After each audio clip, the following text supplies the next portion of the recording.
Richard Sherman is my guest. Sherman, it's great to have you on the show. How are you, Richard?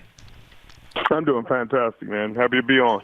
Dude, I want to tell you how happy I am to have you on. Let me just say as a side note, when you played, you were one of those guys that I always wanted to chop it up with, but frankly, we're not the easiest guy to get to. We did so once in the Super Bowl. I had an absolute blast. So let me just say this. I am really happy you're here. Thanks for doing this. I appreciate that. I do remember that. We got on one time on your show, and that was fun, man. That was fun. All right, so let me get your thoughts. First of all, in terms of the opportunity with Prime Video, how are you approaching this? What are your thoughts going into that new opportunity? I'm just going to have fun, man. I'm going to have fun. I'm going to try to be as educational and informative as I can be, try to give my perspective in the unique way that I have it. I think playing the game as long as I did and the way I did, gives me a unique vantage point. So that's what I'm going to try to speak from. I'm not going to try to speak with somebody else's voice or somebody else's points. I'm just going to try to have fun. That's it. Richard Sherman joining us. All right, so watching last night's game, I'm curious, what was your biggest takeaway from Buffalo coming into the defending champs' house and curb stomping the Rams the way they did last night? The takeaway was they won the game twice, which is crazy. Because they were walking, they were in control the entire time, but at halftime it was still 10-10, and it could have easily been 21-0. And they had unnecessary turnovers. You saw the interception, where he threw the slant route and the backer took it from the receiver, and then we had the back fumbling. Cook fumbled on his first carry, and it just were unnecessary self-inflicted mistakes that allowed the Rams to stay in the ball game. But the Rams defense, made those plays, so got to give them credit. And then the Rams the Bills still walked away with the game. They still won by 21. And it was just incredible to see how freaking talented they were offensively and how diverse in the ways they used Josh Allen. They ran it with him. They passed it with him. I think they made a conscious decision in the first half not to run him at all, just to make a point. I mean, he started the game 10 for 10. And then in the first drive of the second half, they had two design quarterback runs just to show, hey, we can do that too. And it was really a really cool display of all their firepower and talent and Ken Dorsey's play calling. I enjoyed it. Yeah, Sherm, I think you're going to be just fine as an analyst. Richard Sherman is joining us right now. And let me ask you from a Rams standpoint, Jalen Ramsey had a rough game. Is that just one bad night for him, or is that becoming a trend? Like, what did you think and see watching him last night? It's been a trend for the past, maybe 6 out of the last 7 ball games. And I thought it was concerning last year. I thought it was concerning starting with the 49ers game, Week 17, last drive of the game where Jimmy Garoppolo was able to drive the ball down the field for the game-tying touchdown.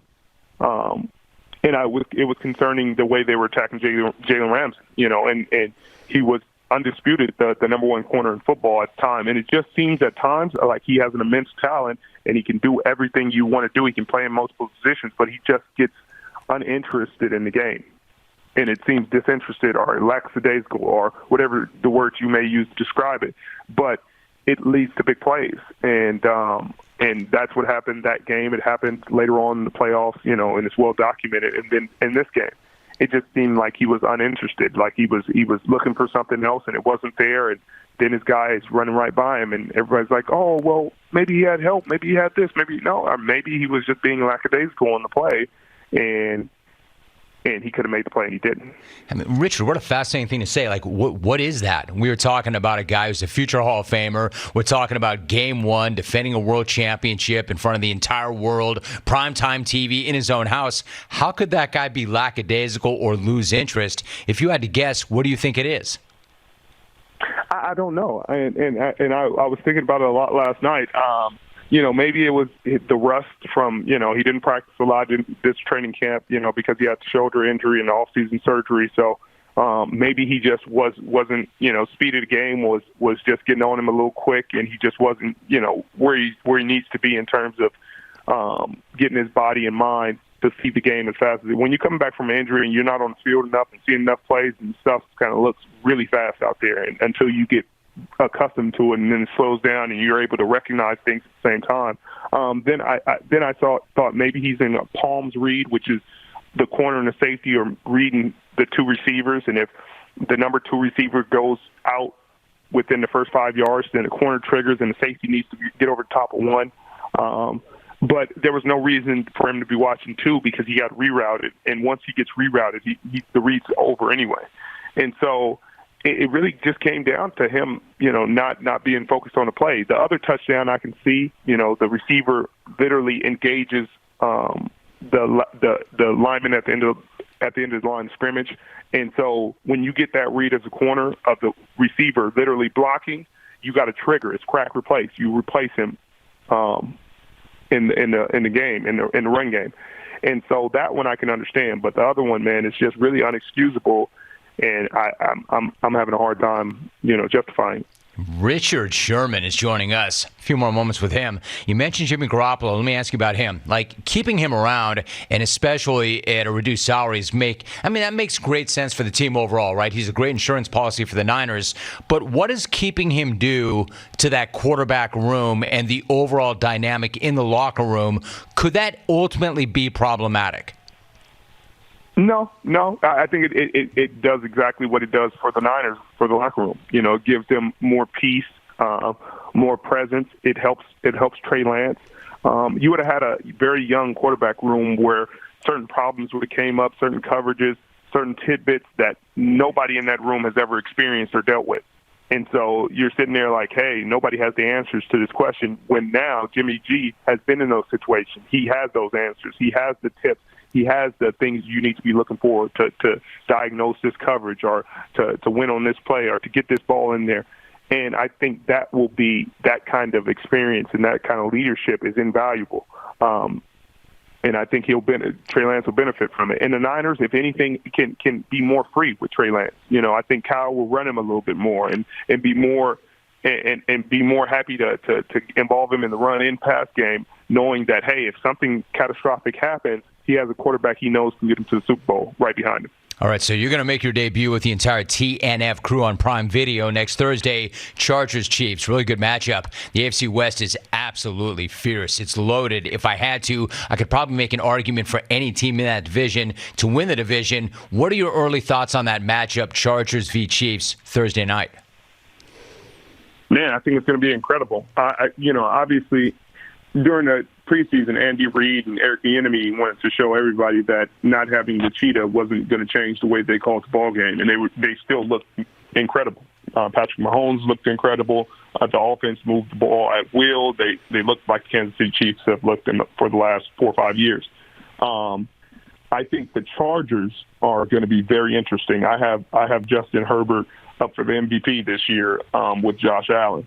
I think he's going to have an incredible season. I think that their defense, the pieces that they got to solidify the run game defensively, J.C. Jackson in the secondary, Khalil Mack, adding him to Joey Bosa's lineup, I think they're going to be formidable, and I'm looking forward to that matchup, really.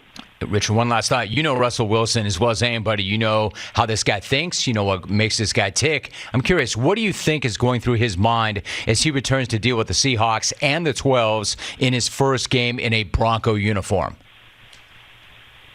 I'm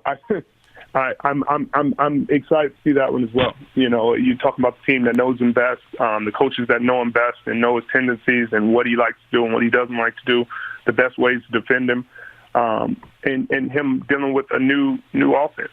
I think he's dealing with a new offense, a new O-line, a new coordinator, a new head coach, and they have to learn him as well. And this is going to be their first game. So I think if the Seahawks had any chance of beating these guys, it'd be this game.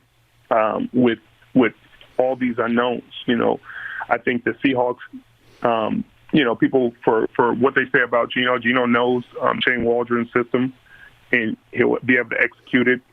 He has 2 Pro Bowl receivers. He has a good run game. Penny had 150 yards in 5 of the last 6 ball games for Seattle. So I think they'll lean on that run game. And if they can run the ball effectively and shorten the game, Seahawks can still win. Last thought, have you seen any slippage at all in Russ? Richard, for instance, he said, hey, they tried to trade me earlier before this all went down. Looking at him and where he's at, do you notice any slippage at all in his game and what he does?